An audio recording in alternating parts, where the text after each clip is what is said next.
Sus gritos se oyeron en los tres patios interiores del palacio, golpes sordos, chirridos de cerrojos y un no desgarrador resonaban en el estrecho pasillo mientras los eunucos sujetaban al joven y el verdugo le cortaba en carne viva.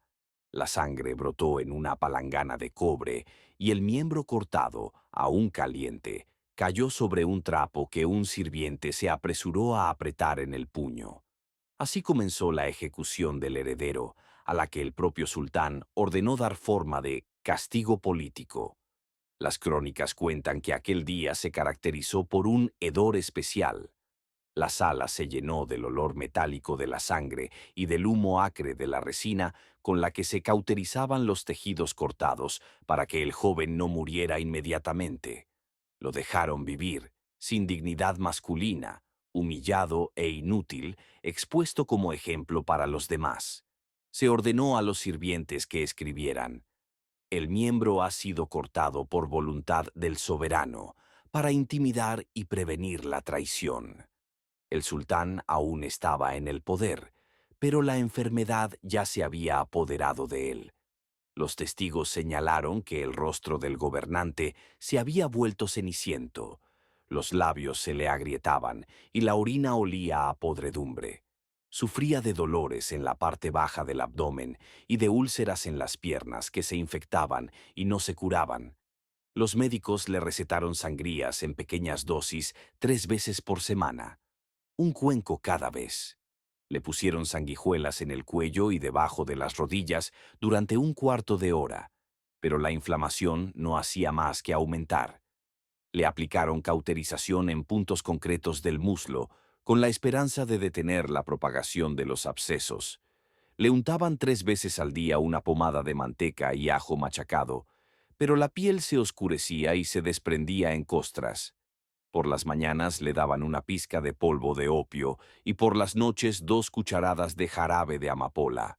Las crónicas señalan que el olor en los aposentos era tan insoportable que los guardias se turnaban cada 2 horas. Los sirvientes murmuraban que la crueldad hacia su hijo no solo se debía a la sospecha de traición. Le informaron al sultán de que el joven había entablado negociaciones secretas con emisarios influyentes de Persia y estaba dispuesto a apoyar a los reformistas que se oponían a la línea cruel de su padre. Las familias antiguas veían en el niño una esperanza de indulgencia, pero el nuevo entorno del sultán exigía su ejecución. Se eligió la amputación de un miembro como símbolo. El heredero no solo se veía privado de la posibilidad de continuar la estirpe, sino también del propio símbolo del poder, ya que el miembro se consideraba un signo de la fuerza masculina y del derecho al trono. Los registros médicos de aquellas semanas conservan detalles extraños. El pulso del sultán se describía como raro y entrecortado, la lengua gris, con saburra, y la orina espesa, con sedimentos y olor fuerte.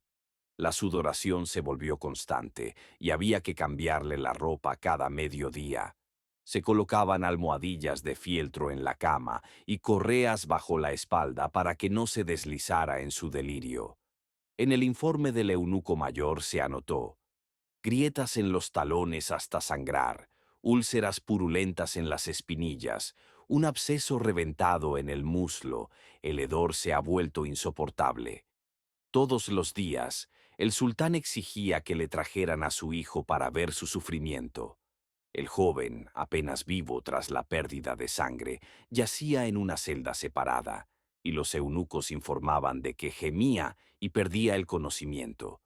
Pero el sultán insistía en que le dieran de beber infusiones amargas y lo mantuvieran con vida para que nadie dudara de que había sido castrado, humillado y quebrantado. En los informes de la corte se conserva una anotación: el hijo está vivo, pero se debilita. El soberano sonríe diciendo que nunca tocará a una mujer, ni tendrá un rival. El miedo al juicio divino se apoderaba cada vez más del sultán por las noches. Llamaba a los imanes y les exigía largas confesiones. Hacía preguntas. ¿Perdonaría a Alá, a quien ordenó cortar el miembro a su propio hijo? Le prometieron limosnas y oraciones por el alma si repartía oro entre los pobres y liberaba a parte de los prisioneros. Pero el sultán dudaba. Por la mañana ordenaba la clemencia y por la noche firmaba las sentencias de muerte. Los médicos señalaron que en esos días el delirio se intensificaba. Veía manos sin miembros que se extendían hacia él. La guardia que rodeaba sus aposentos cambiaba a diario. Las familias antiguas exigían que sus hombres estuvieran a las puertas, pero el nuevo entorno del sultán imponía eunucos y guardaespaldas. Las listas de personas autorizadas se reelegían cada noche, y solo el gran visir tenía las llaves de las puertas interiores. En los informes de los embajadores de Venecia se señala que el acceso al cuerpo del sultán se había restringido y que las negociaciones sobre el futuro trono ya se llevaban a cabo en secreto en las salas contiguas. Los médicos seguían registrando: color ceniciento, respiración pesada, aliento fétido, úlceras cubiertas de costras, pero que se abren de nuevo. Se aplicaban compresas de ajenjo a las piernas durante 1 hora, que se cambiaban cada media hora, pero el pus se filtraba a través de los trapos. Al amanecer, el sultán recibía una pizca de opio, pero el dolor volvía al mediodía. Los guardias se quejaban de que gritaba en sueños y llamaba a su hijo por su nombre, exigiendo que le cortaran el pene de nuevo, como si aún no hubiera sido castigado. En los informes posteriores se escribió: este fue el principio del fin. La enfermedad se agravó, las úlceras se multiplicaron, el cuerpo se pudría, pero el poder seguía en sus manos. El sultán ordenaba ejecutar, repartir tierras, interrogar a los embajadores, aunque se le trababa la lengua y la mirada se le perdía. Nadie se atrevía a contradecirlo, porque el miedo a lo que había hecho con su hijo vivía en todos. El olor de sus aposentos se percibía en el pasillo mucho antes de llegar a la puerta. Los sirvientes, acostumbrados al hedor de la sangre y el pus, se cubrían la cara con fieltro antes de entrar, pero aún así se mareaban. El sultán yacía boca arriba, con el cuerpo hinchado y la piel del abdomen amarilla y manchada. Los médicos observaron que ahora le costaba orinar y que la orina salía con coágulos de sangre y un sedimento espeso que parecía migas de tiza. Las úlceras de las piernas se habían extendido y el pus goteaba sobre el fieltro, empapando el suelo, por lo que colocaron bandejas de cobre debajo de la cama, que se sacaban 2 veces al día fuera del palacio. Los procedimientos se sucedían sin fin. Las sangrías se redujeron a 2 veces por semana, pero seguían extrayendo medio vaso cada vez. Le ponían sanguijuelas en las sienes y detrás de las orejas durante 1/4 de hora, tratando de bajar la fiebre. Por la noche le daban al sultán 2 cucharadas de jarabe de amapola y durante el día una pizca de opio. Las compresas de ajenjo se cambiaban cada media hora, pero la tela se empapaba de pus y el olor se hacía cada vez más insoportable. Se aplicaban quemaduras en los pies para detener la propagación de las manchas negras, pero la piel se agrietaba y se desprendía en capas. La vida política del palacio bullía en torno a su lecho. Las familias antiguas insistían en que el hijo, aunque privado de su miembro, seguía teniendo derecho al trono. El nuevo entorno afirmaba que el heredero ya no podía ser gobernante, ya que sin miembro estaba humillado y era indigno de continuar la estirpe. Se llevaban a cabo negociaciones secretas con los embajadores de la Sublime Puerta y los venecianos durante la noche, y la guardia se cambiaba cada 4 horas. El gran visir comprobaba personalmente las cerraduras de las puertas y las llaves, sin confiar en nadie. El propio sultán caía en ataques de ira, exigía que le trajeran a su hijo a su lecho, obligaba a todos a mirar su deformidad y a repetir que el heredero era indigno. Mantuvieron con vida al joven, aunque su herida se había infectado hacía tiempo y casi no podía moverse. En el informe del eunuco se dice: el hijo está vivo, pero el olor de su herida se ha vuelto insoportable. El sultán ordenó que le pusieran sanguijuelas y le quemaran la herida con brea para que siguiera sufriendo. Por las noches deliraba. Gritaba que veía miembros cortados, dispuestos en bandejas de plata. Pedía a los imanes que rezaran por él, pero después de la confesión volvía a dar órdenes de ejecución. Los sacerdotes anotaron: duda de que Dios lo perdone, pues le ha quitado a su hijo no solo la carne, sino también el honor. Por la mañana prometía repartir el oro entre los pobres y por la noche ordenaba encarcelar a 3 visires por supuesta traición. Los registros médicos conservan los detalles: lengua seca y gris, respiración pesada, aliento fétido. El sudor brota a chorros, las sábanas se cambian 3 veces al día. Tenía grietas en los talones que sangraban hasta los huesos. Se le abrió una úlcera en el abdomen, de la que supuraba un líquido oscuro. Los médicos escribieron: la fiebre no baja, el pulso es débil, la respiración es entrecortada. Sabían que la enfermedad se estaba descontrolando, pero temían decirlo en voz alta. Las intrigas políticas se intensificaban. Los embajadores de las potencias vecinas exigían claridad. ¿Quién sería el heredero? Las antiguas familias intentaban salvar la vida del hijo castrado, con la esperanza de utilizarlo como marioneta. El nuevo entorno del sultán presionaba para que se declarara incapacitado al hijo y se nombrara un nuevo heredero de entre sus filas. Los informes venecianos informan: dentro del palacio hay ahora 2 bandos, y ambos se temen mutuamente. Mientras tanto, el sultán se ahogaba cada vez más por el dolor. Le ataban correas al pecho y al estómago para que no se rasgara las úlceras mientras dormía. Sus labios se cubrieron de costras negras, su respiración se volvió sibilante y apenas podía mover la lengua. Pero incluso en ese estado, intentaba dictar nuevos decretos, ordenar la ejecución de supuestos enemigos y confiscar las tierras de la antigua nobleza. Su voz se quebraba, pero sus palabras se anotaban y se llevaban a cabo. Los rumores sobre su estado se extendieron por la capital. El pueblo murmuraba que el sultán estaba maldito por haberle cortado el miembro a su hijo. Rezaban en las mezquitas para que Alá se llevara pronto su alma. Pero la muerte no llegaba y el gobernante seguía pudriéndose en su lecho, conservando el poder con mano de hierro, aunque no podía levantarse de la cama. El hedor de sus aposentos era tan fuerte que incluso los guardias del pasillo se cubrían la cara con vendas de lana empapadas en vinagre. Los sirvientes ya no querían entrar. Cambiar la ropa de cama provocaba vómitos y desmayos. El cuerpo del sultán se estaba descomponiendo en vida. La piel de sus manos se ennegreció con manchas, las uñas comenzaron a desprenderse y sus ojos tenían un velo turbio permanente. Su respiración se volvió entrecortada, con jadeos, como si se estuviera ahogando.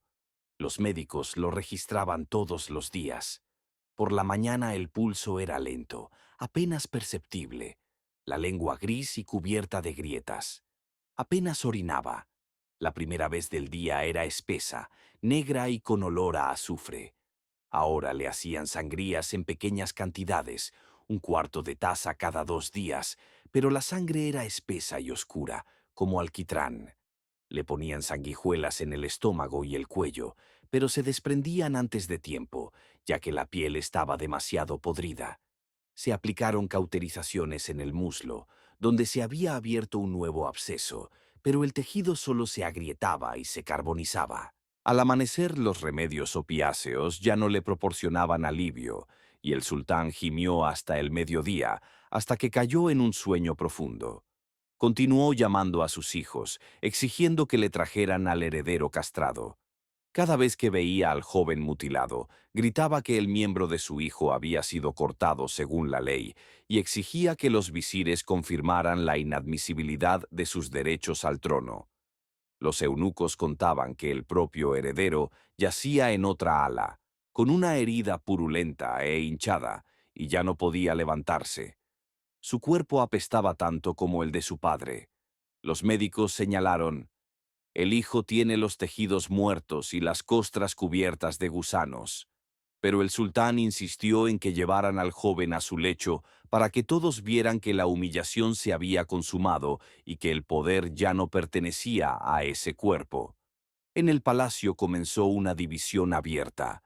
Las familias antiguas exigían preservar la línea de sangre a través del heredero castrado.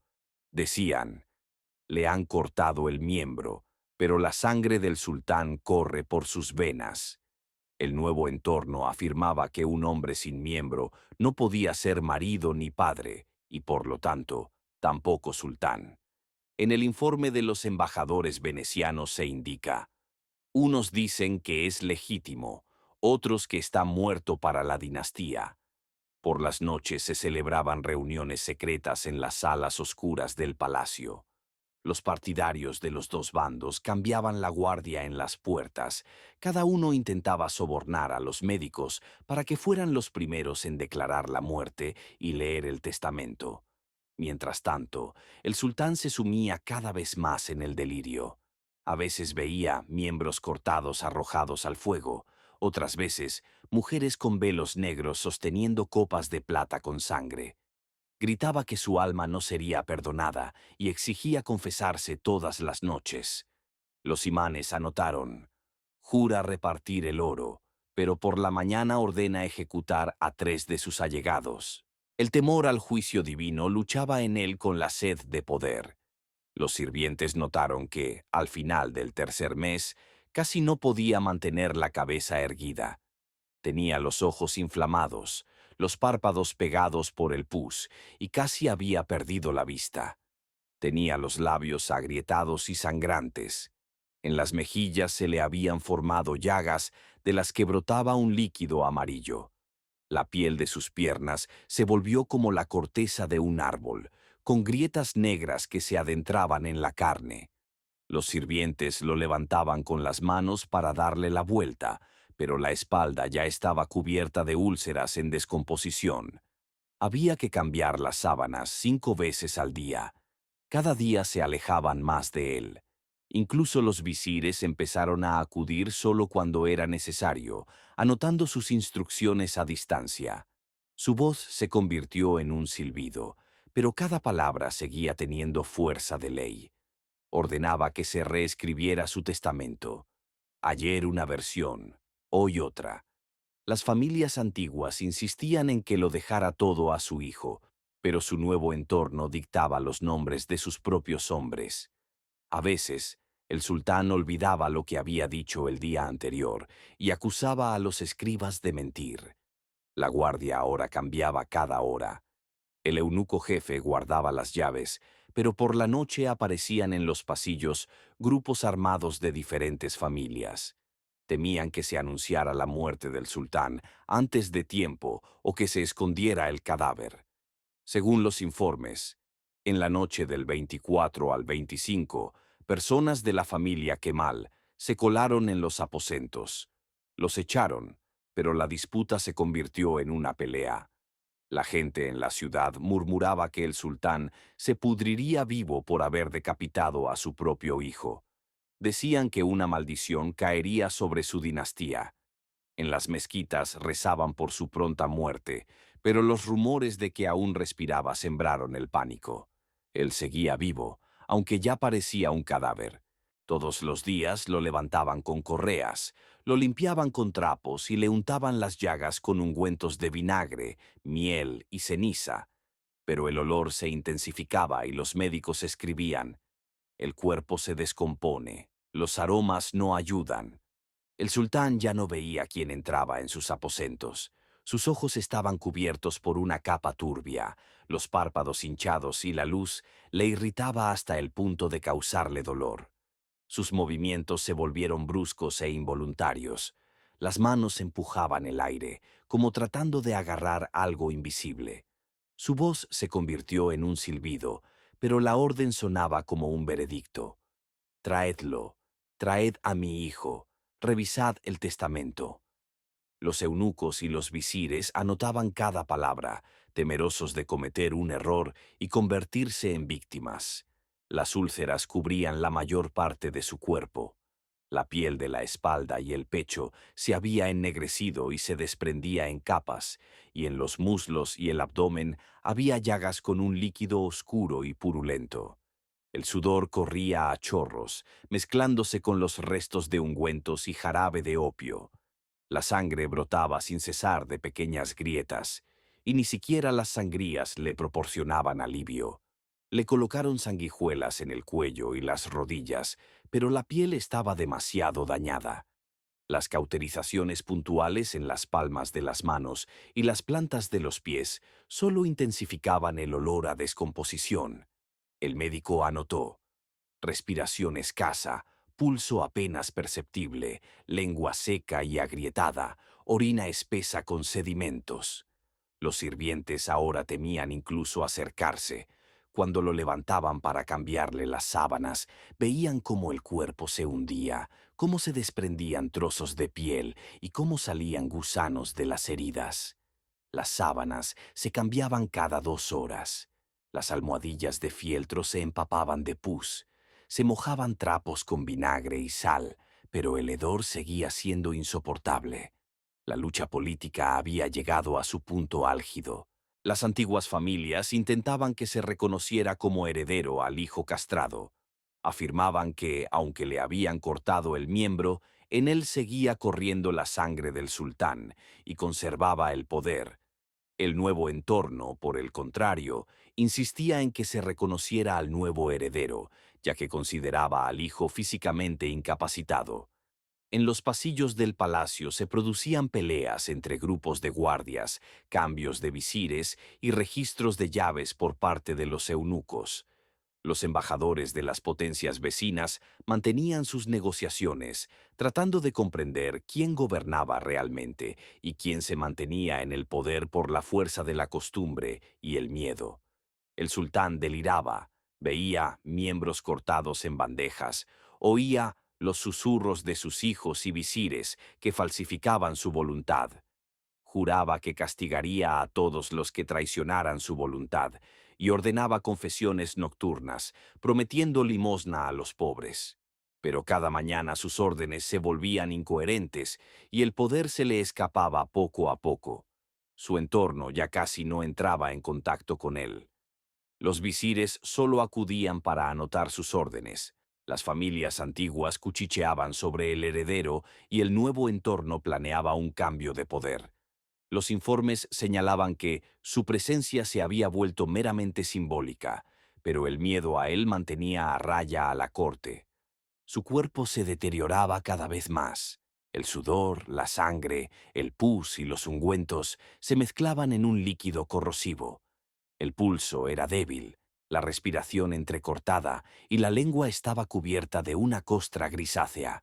Postrado en la cama, el sultán apenas movía los dedos, pero seguía exigiendo que le trajeran a su hijo castrado, ordenando ejecuciones y distribuyendo tierras. Las correas lo sujetaban para que no se cayera de la cama, y las almohadillas de fieltro y los trapos con vinagre y sal intentaban absorber el hedor, pero éste se extendía por los pasillos. Por la noche gritaba que veía a los traidores y a su hijo, al que le habían cortado el pene. Llamaba a los imanes, exigía oraciones, pero el delirio se intensificaba.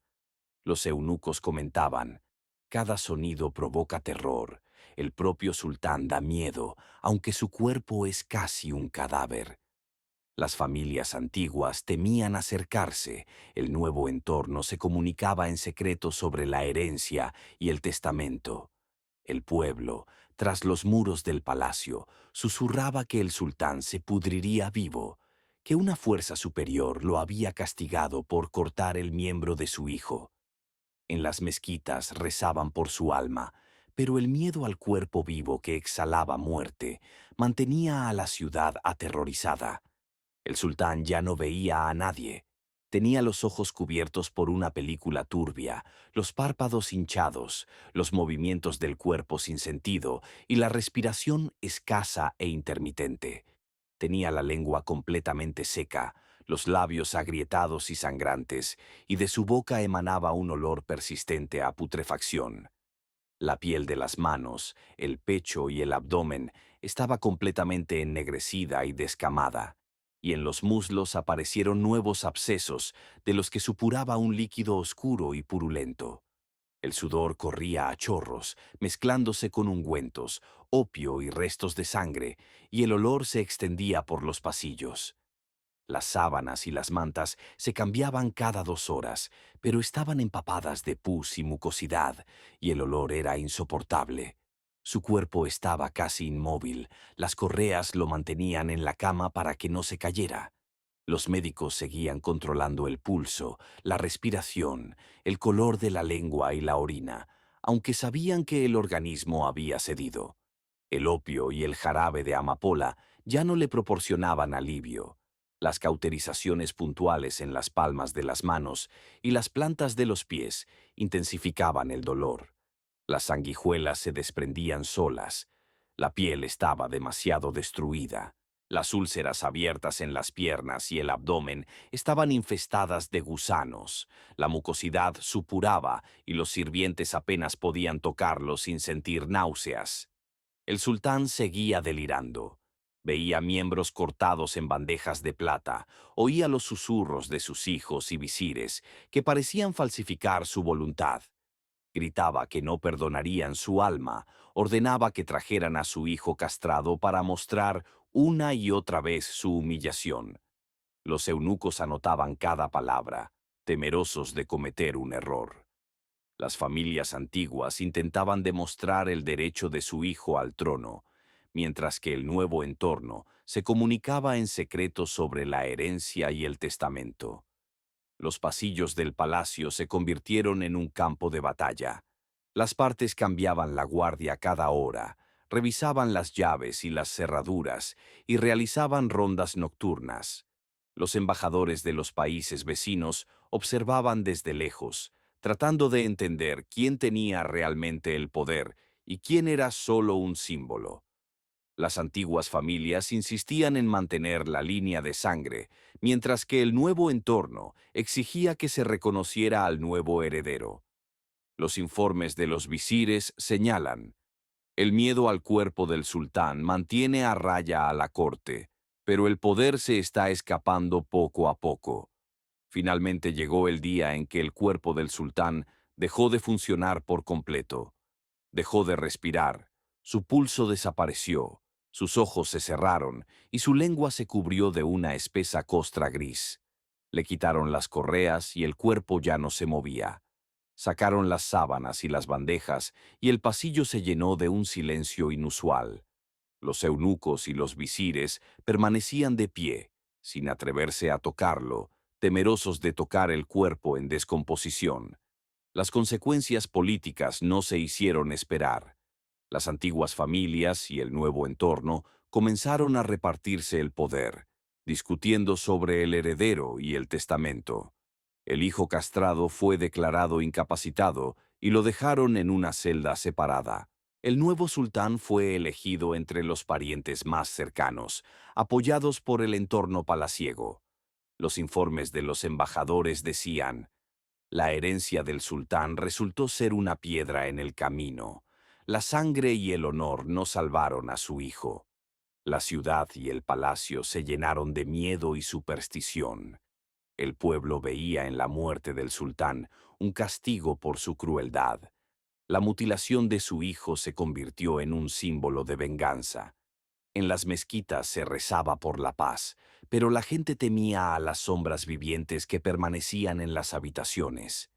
Los sacerdotes y los imanes escribieron en sus crónicas: sus pecados y sufrimientos permanecerán en la memoria del pueblo. La muerte del sultán fue una lección para todos aquellos que buscan mantener el poder mediante la crueldad.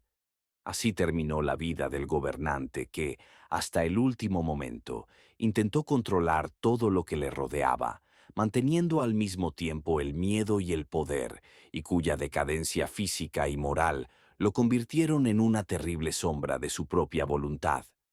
Tras su muerte, el palacio se sumió en el caos. Luchas por el trono, intrigas, reescritura de testamentos y disputas entre la antigua y la nueva nobleza que marcaron el comienzo de una nueva era de poder basada en el miedo y el cálculo.